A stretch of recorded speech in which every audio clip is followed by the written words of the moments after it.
안녕하십니까. 독사하는 마라토너 박종필입니다. 현재 시각은 2022년 7월 14일 목요일 아침 6시 35분입니다.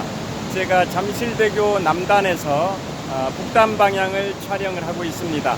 잠실대교 밑에 설치되어 있는 잠실 수중부의 물소리가 정말 폭포수처럼 엄청납니다. 세계 3대 폭포가 브라질, 아르헨티나 쪽에 있는 이과수 폭포, 그 다음에 두 번째가 빅토리아 폭포, 세 번째가 캐나다와 미국 사이에 있는 나이아가라 폭포인데요. 그 폭포 소리에 버금가는 약간 과장해서 그 폭포수, 세계 3대 폭포수에 버금가는 우렁찬 물소리가 이곳 잠실 수중부에 울려 퍼지고 있습니다. 제가 자주 잠실 한강공원 자전거 길을 자전거로 달리고 있는데요. 잠실 수중부에 물이 이렇게 넘치는 경우는 아주 매우 이례적인 것 같습니다. 자, 보시면 잠실 수중부 밑에 소용돌이 치고 있는 그 물 수량을 한번 보십시오. 이렇게 잠실 수중부 아래쪽으로 서쪽으로 물이 많이 소용돌이 치는 경우는 제가 처음 보는 것 같습니다. 어제부터 계속 장맛비가 내려서 그런지 한강 상류 지역의 물들이 다 이쪽으로 흘러내려와서 잠실 수중부 물소리가 어마어마합니다. 자, 서쪽 방향 저기 북서쪽 전방 10km 정도 지점에 남산이 구름에 가려 있고요. 자, 이번에는 서쪽 방향 전방 한 2km 정도 지점에 잠실 종합운동장이 보입니다. 그리고 남서쪽 방향 잠실벌의 아파트 숲들이 보이고요. 자, 이번에는 남동쪽 방향 롯데월드타워가 구름 속에 가려 있습니다. 123층 555m 높이의 롯데월드타워가 구름 속에 가려 있습니다. 자, 제가 자전거를 타고 동쪽 방향 풍납도성 나들목 방향으로 이동하면서 촬영을 하도록 하겠습니다. 화이팅! 자, 물소리 정말 우렁찹니다. 잠실 수중부 소용돌이 치고 있는 물소리입니다. 장맛비가 한강 상류 지역에서 다 흘러내려서 이곳 한강 하류 지역에 다 집중이 되고 있습니다. 엄청난 물 수량입니다. 자, 제가 주차해둔 현재 벌써 시간이 38분 정도 돼 버렸습니다. 6시 38분인데요. 여기는 잠실대교 남단입니다. 자, 자전거를 타고 이동하면서 촬영을 하도록 하겠습니다.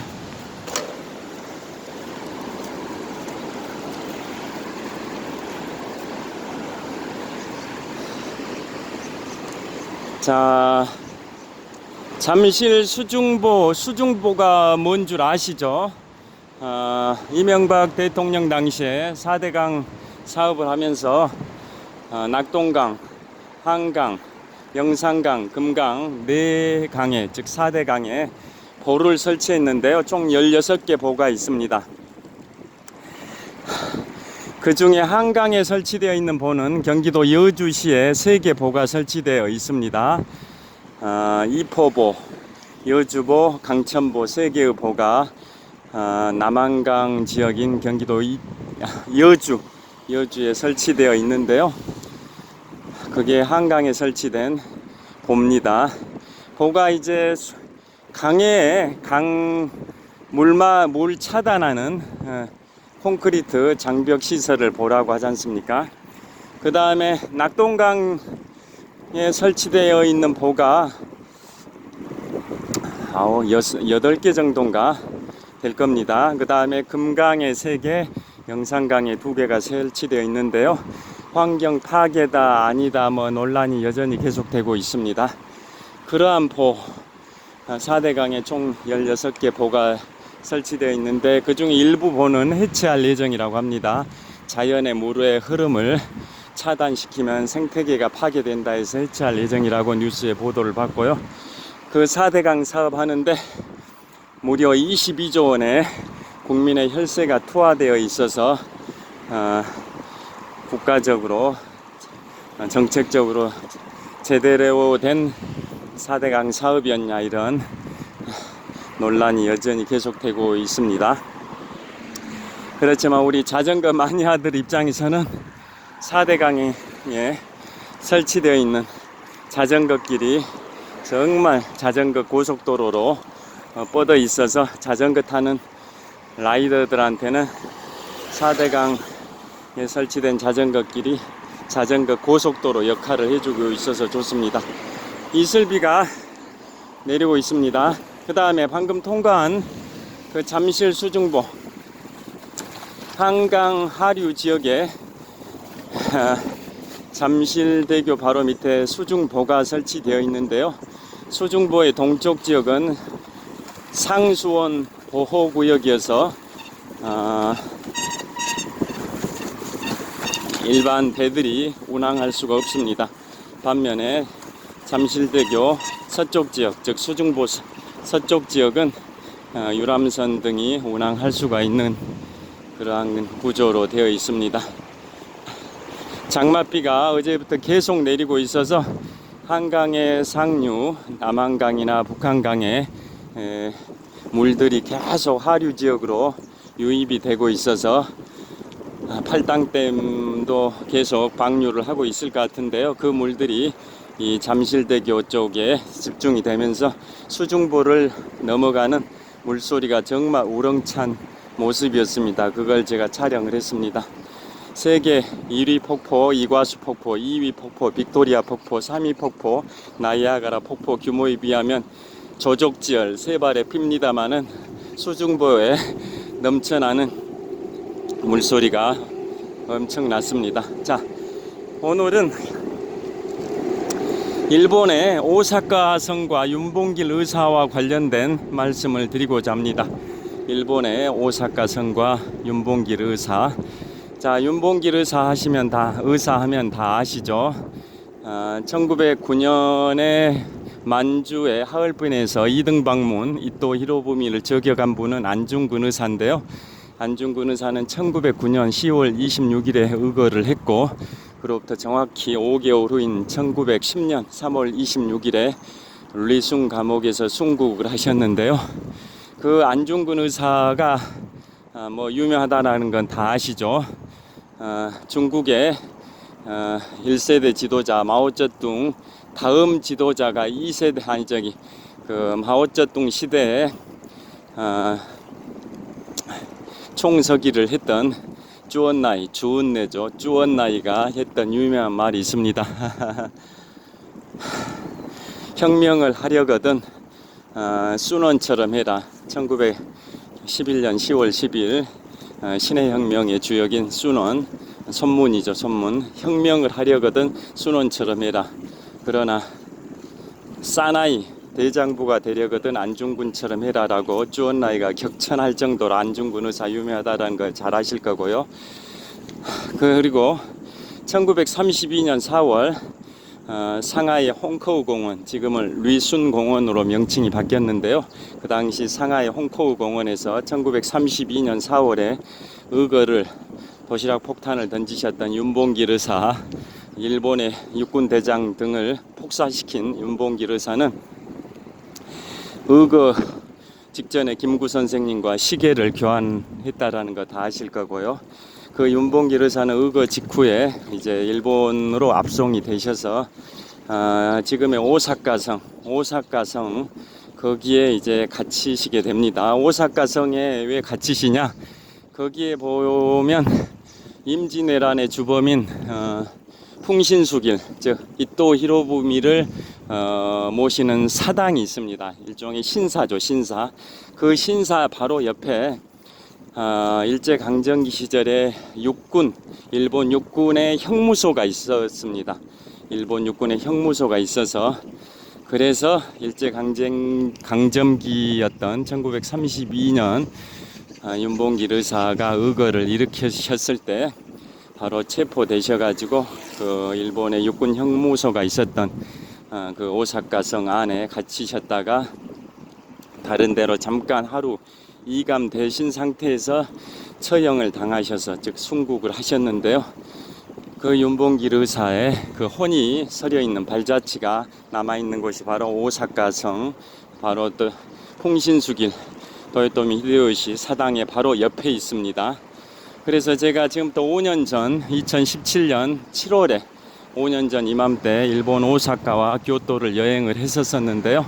그때 오사카 성에 가서 그 풍신수길 도요토미 히데요시의 사당 즉 신사 옆에 흔적이 남아 있는 옛날 일제강점기 때 일본 육군 형무소 거기 윤봉길 의사의 혼을 발자취를 찾아서 참배를 한 적이 있었습니다.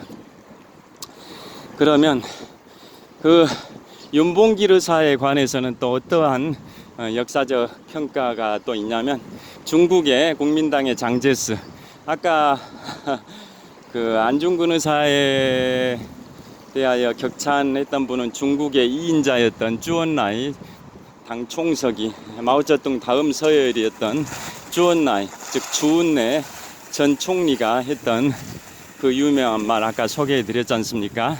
혁명을 하려거든 순원처럼 하고 대장부가 되려거든 안중근처럼 해라 라는 말 소개해 드렸는데요.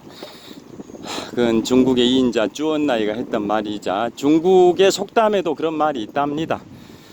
그렇듯이 우리 윤봉길 의사에 관해서는 어떠한 평가 그 멘트가 있냐면 명언이 있냐면 소개를 해드리겠습니다. 국민당의 총통이었던 장제스가 윤봉길 의사의 의거에 대하여 그런 평가를 했습니다. 국민당 즉 중국군 100만 명이 못했던 일을 조선의 한 청년이 해냈구나 정말 장하다라고 격찬을 하면서 그때까지는 우리 상하이 임시정부 대한민국 임시정부에 대하여 국민당의 총통 장제스가 별로 지원을 해주진 않은 셈이었는데요. 그 윤 의사의 의거를 보고 나서 중국의 100만 국민당 대군이 못한 일을 조선의 한 청년이 해낸 그 역사적 그 의거, 쾌거를 보고 이제 조선의 대한민국 임시정부에 관심을 갖게 돼서 전폭적 지지를 했었고 그 국민당의 군관학교에 조선인 특별반까지 편성해서 조선군의 독립운동을 지원했다라는 거 아시는 분들은 아실 겁니다. 그리고 1943년 카이로 선언에 참여했던 이제 장제스 국민당의 장제스가 카이로 선언문에 이런 주장을 했었습니다. 그 최종적인 카이로 선언문에는 조선이 일제에 치하해서 핍박받는 이런 노예 같은 삶을 살고 있는데 적당한 시기에 조선을 해방시키자 독립시키자라는 취지가 결론이었는데요. 원래는 그 카이로 선언문에 국민당의 장제스가 이런 주장을 했답니다. 적당한 시기가 아니라 최대한 빨리 해방시켜야 된다라고 했는데 미국의 그 당시 대통령 프랭클린 루즈벨트 대통령의 의견에 따라서 조선은 아직 독립할 능력이 안 된다. 자색 능력이 없으니까 신탁 통치를 한 다음에 조선을 해방시켜야 된다라는 차원에서 장제스가 주장했던 최대한 빨리 독립시킨다라는 표현을 적당한 시기에 해방시킨다라는 걸로 루즈벨트 대통령이 바꿔버렸다고 합니다. 그런 걸 보면 우리 한미 관계, 한국과 미국의 한미 외교 관계를 다시 한번 생각해 보게 되는 그러한 그 역사적 사건 1943년의 카이로 선언이었습니다. 자, 풍납토성 나들목을 통과해서 계속 천호역 방향으로 이동하면서 촬영하겠습니다. 자, 그래서 그 국민당의 장제스가 윤봉길 의사의 의거에 대하여 그 정도로 격찬을 했습니다. 국민당 중국군 100만 명이 못한 일을 조선인 한 청년이 해냈다. 윤 의사는 그 당시에 나이가 24살의 나이였습니다. 충남 예산에 처자식이 계시는데도 그 가족과 일신의 안위를 생각하지 않으시고 국가와 민족을 위해서 대의를 위해서 목숨을 초계와 같이 버리시고 국가 민족의 독립을 위해서 산화에 가신 윤봉길 의사의 쾌거 의거에 관하여 다시 한번 그 애국심에 경의를 표합니다. 그 작년 6월 29일 날, 즉 2021년 6월 29일에 윤석열 대통령께서 대권 출마를 선언한 장소가 바로 서울 서초구 양재동에 있는 양재시민의 숲 안에 매헌 윤봉길 의사 기념관이 있는데요. 거기에서 윤 대통령께서 대권 선언을 하셨습니다. 작년 6월 29일에. 윤봉길 의사 기념관은 그 서초구 양재동에 양재 시민의 숲 안에 매헌 윤봉길 의사 기념관이 있는데요. 반면에 안중근 의사 기념관은 서울 남산에 있다라는 거 아시는 분들은 다 아실 겁니다. 그리고 그 오사카 성에 갇혀 계시다 윤 의사께서 순국을 하셨는데요. 그 오사카 성은 또 뭘로 유명하냐? 거기는 바로 일본을 천하 통일했던 과정 다 아시죠? 오다 노부나가, 그 다음에 도요토미 히데요시, 그 다음에 도쿠가와 이에야스 순으로 일본의 천하 통일 과정이 이루어지는데요. 천하 통일의 기반을 닦았던 분이 직전신장, 즉 오다 노부나가고, 그 다음에 거기에 본격적으로 천하 통일의 그러한 그 역할을 했던 분이 임진왜란의 주범 도요토미 히데요시, 즉 풍신수길이고, 그 다음에 천하 통일을 완성한 사람이 덕천가강 도쿠가와 이에야스라는 거 다 아실 텐데요. 1598년 정유제 임진왜란이 1592년에 일어나고 1597년에 정유재란이 일어났고, 그것의 하이라이트가 명량해전인데요. 1598년에 도요토미 히데요시, 즉 풍신수길이 사망하기 직전에 조선에서 철군하라고 명령을 내려서 일본군들이 다 철군을 해서 정유재란이 끝났다라는 역사를 다 아실 텐데요. 그때 또 무슨 유언을 남겼냐? 자신의 도요토미 히데요시 자신의 왼팔 역할을 했던 도쿠가와 이에야스, 즉 덕천가강을 앞에 두고 유언을 남깁니다. 내 아들 도요토미 히데요리는 죽이지 말고 제발 살려달라라고 유언을 남깁니다. 도요토미 히데요시의 아들 이름은 끝자만 다릅니다. 도요토미 히데요리입니다. 그래서 그 당시에 도요토미 히데요시가 죽을 때 아들 도요토미 히데요리는 8살밖에 안 됐습니다. 그래서 그 여러한 유언을 남기는데, 도쿠가와 이에야스는 알았다라고 답은 했는데, 나중에 세월이 흘러서 이제 그로부터 6년 후 1604년에 도쿠가와 이에야스가 일본을 천하 통일을 하면서 에도 막부 시대가 열렸고, 그로부터 한 250여 년 후에 메이지 유신 1867년 메이지 유신, 명치 유신 때까지 에도 막부가 유지가 되는데요. 에도 막부의 창시자가 바로 덕천가강, 즉 도쿠가와 이에야스라는 거 다 아실 겁니다. 일본의 역사 소설 대망을 보시면 다 나와 있죠. 여하튼 그 도쿠가와 이에야스가 그러한 이제 유언을 받았는데요. 그런데 세월이 흐르다 보니까 한 1614년경, 그때는 그 유언을 받은 때로부터 한 16년의 세월이 흐른 거죠. 16년의 세월이 흘렀으니까 8살이었던 도요토미 히데요시 아들이 이제 16년 후가 되니까 뭐 몇 살이 됐겠습니까? 한 24살 정도가 된 거죠. 24살 정도. 성인이 이제 되니까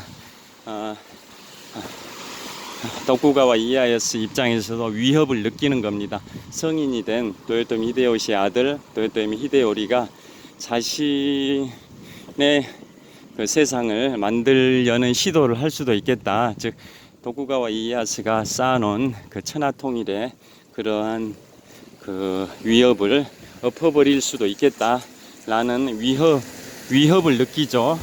그래서 결국은 도쿠가와 이에야스는 도요토미 히데요시 아들인 도요토미 히데요리를 죽이기로 결심을 하게 되는데요. 그래서 오사카성 전투가 벌어집니다. 그 당시 오사카성에 도요토미 히데요리와 그의 어머니가 살고 있었는데 거기에 도쿠가와 이에야스가 공격을 합니다. 그런데 오사카성 가보신 분들은 아시겠지만 저는 5년 전에 갔는데요. 오사카성이 철옹성입니다. 난공불락의 철옹성이어서 그 중심에 천수각이라고 있는데요. 그 오사카성 외곽으로 해자, 그 연못을 만들어서 방어 시설 해놓은 걸 해자라고 하지 않습니까? 해자가 이중으로 설치되어 있습니다. 이중으로. 그래서 정말 1614년경에 도쿠가와 이에야스가 엄청나게 공격을 했는데 1년 동안 함락을 못하니까 결국은 꾀를 발휘합니다. 잔꾀를. 그래서 도쿠가와 이에야스가 도요토미 히데요시한테 이런 제안을 합니다. 우리 화해하자.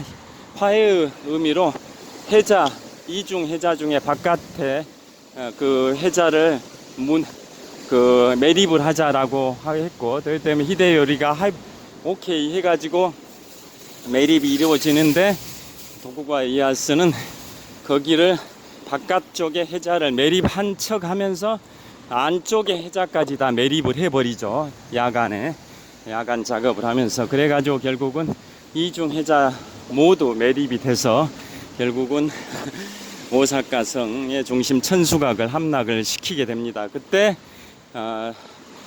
도요토미 히데요시의 아들인 도요토미 히데요리와 그의 어머니는 자살을 하게 됩니다. 자살을. 그래서 그야말로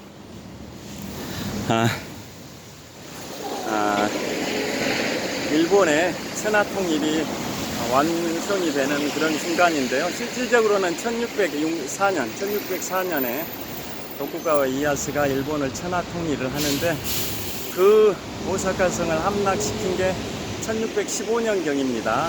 그래서 한 11년 동안은 도쿠가와 이에야스 입장에서는 도요토미 히데요시 아들인 도요토미 히데요리가 눈에 까시고 계속 부담이 됐었을 텐데요. 그래서 결국은 도요토미 히데요시 아들을 죽음에 이르게 한 거죠. 그런데 권력이라는 것은 참 무상한 것 같습니다. 그 오사카성을 함락시킨 다음 연도에 도쿠가와 이에야스는 사망을 합니다. 범불 10년 화무 11홍 아시죠? 아무리 막강한 권력도 10년 이상 가지 못하고 아무리 화려한 것도 열흘 이상 붉게 불타오르지 않는다 라는 말이 있는데요. 그 도쿠가와 이에야스의 권력도 그랬던 것 같습니다. 그런데 그 자손들이 한 250년 정도 에도 막부를 펼쳤고 1867년 메이지 유신 때까지 그 권력이 유지가 됩니다. 후손들이. 자, 조선의 세조도 잘 아시죠? 수양대군 자신의 조카 단종을 왕위에서 내리고 권력을 잡았지만 조선 세조 수양대군이 집권한 재위기간은 13년밖에 안 됩니다. 13년. 조선의 임금 27명의 평균 재위기간의 절반밖에 안 되는 13년의 재위기간밖에 안 되는 수양대군 세조인데요. 그 권력을, 짧은 권력, 무상한 권력 13년을 위해서 자신의 조카 단종을 죽음에 이르게 한 거죠. 자, 오늘 2022년 7월 14일 목요일 아침 7시쯤 됐습니다. 오늘도 유쾌 상쾌 통쾌한 하루 되십시오. 이슬비가 계속 내리고 있습니다. 시청해 주셔서 감사합니다. 화이팅! 자, 좋은 하루 되세요. 감사합니다.